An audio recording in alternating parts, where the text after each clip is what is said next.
Hi kids, I'm Miss Sarah. This is T'Challa. Welcome back to the Kids Table. Today we're talking about a story in the Bible that you've probably heard about where Jesus feeds a crowd of 5,000 people loaves and fishes. So bread and fish. And so we're thinking about how he was there with the disciples, right? He was there with his friends, and Jesus was just like, hey guys, we're gonna feed these people. And I'm sure that his friends looked at him like he was crazy. Because how are they supposed to feed those people, right?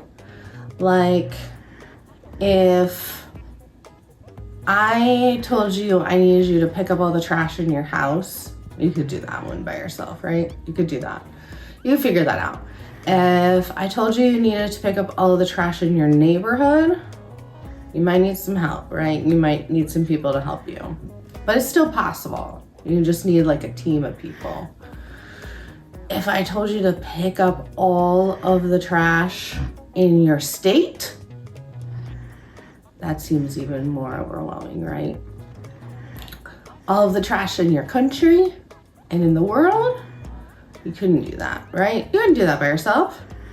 But this story talks about how with God, we can do things. So we could get all the trash in the world picked up if everybody helped, right? If everybody pitched in, we could form teams in different cities to pick up trash. We would just need God to help us figure out how we're gonna do that.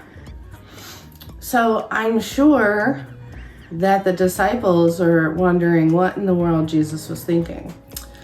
Now, there are different theories. I grew up thinking that Jesus was like a magician and he just like made bread and fish appear out of nowhere.